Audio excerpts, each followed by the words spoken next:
اعوذ باللہ من الشیطان الرجیم بسم اللہ الرحمن الرحیم السلام علیکم ورحمۃ اللہ وبرکاتہ۔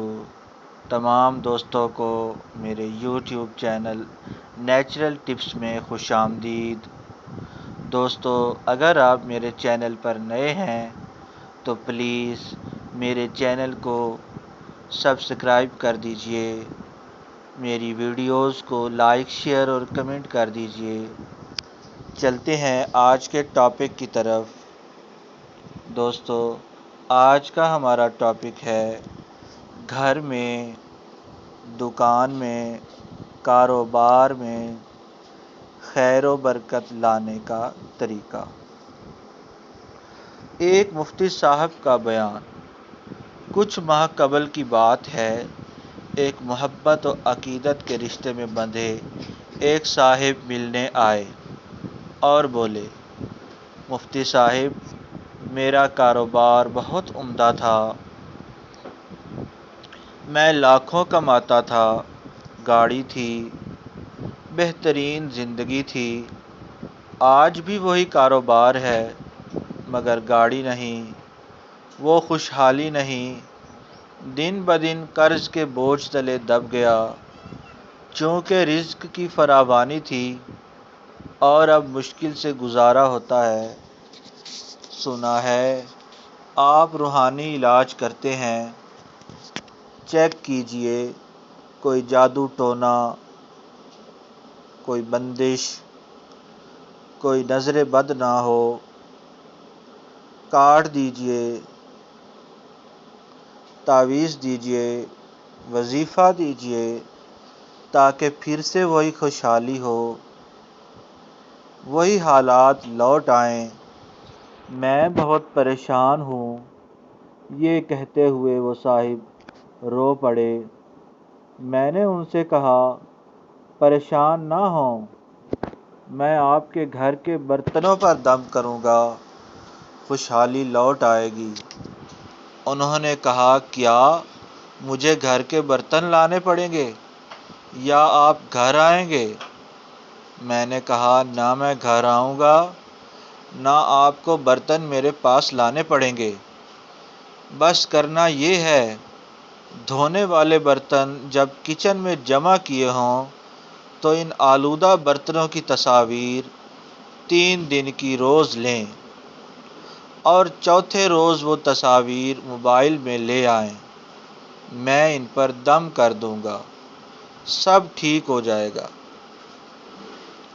برتن دیکھے تو کسی برتن میں کچھ سالن تھا، کسی میں کچھ، یعنی رزق، کھانا ضائع ہو رہا تھا اور دھل کر گندے نالے میں جا رہا تھا۔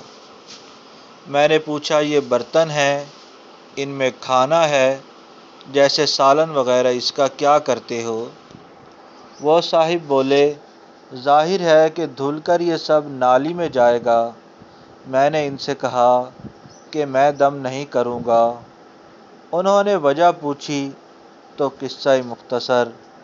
میں نے کہا، آج کے بعد بچا ہوا کھانا اس طرح برتن دھل کر گندے نالے یا کوڑے میں نہیں پھینکنا، بلکہ اچھی طرح کھانا کھاتے ہوئے صاف کرنے ہیں۔ اتنا ڈالیں جتنا کھانا ہے، اور بچ جانے والا کھانا کسی غریب کو یا چھت پر جانوروں، بلی کو کھلا دیں۔ قصہ مختصر، رزق کی بے ادبی نہ ہو۔ انہوں نے وعدہ کیا کہ آج کے بعد ایسا نہ ہوگا۔ جو رزق کی بے ادبی کی صورتیں آپ نے بیان کی ہیں، آج کے بعد ان میں سے کوئی بھی نہیں ہوگی۔ میں نے ان کی تسلی کے لیے 21 دفعہ برتن پر سورۃ الفاتحہ پڑھ دی کہ نفسیاتی طور پر ان کو تسلی ہو کہ واقعی دم کیا ہے۔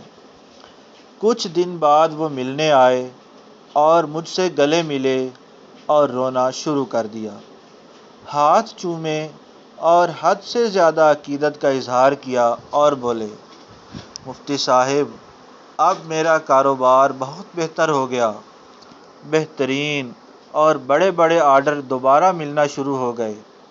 آپ کے دم نے تو کمال کر دیا۔ میں نے ان سے کہا، حضور اکرم صلی اللہ علیہ وآلہ وسلم کی حدیث کے مطابق رزق کی بے ادبی تنگ دستی لاتی ہے۔ آپ نے کاروبار بیان کیا، اس میں کوئی شرعی خرابی نہ تھی۔ آپ نماز بھی پڑھتے ہیں، تو مجھے اس وقت آئیڈیا ہوا کہ کہیں رزق کی بے ادبی کے شکار نہ ہوں۔ آپ نے رزق کا ادب شروع کیا تو وہ واپس لوٹ آیا۔ بس اتنی سی بات تھی۔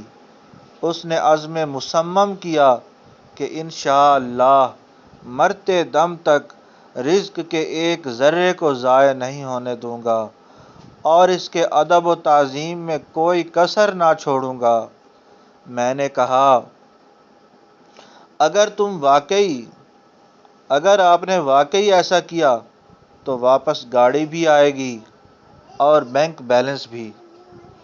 اللہ پاک ہمیں رزق کا ادب کرنے کی توفیق عطا فرمائے۔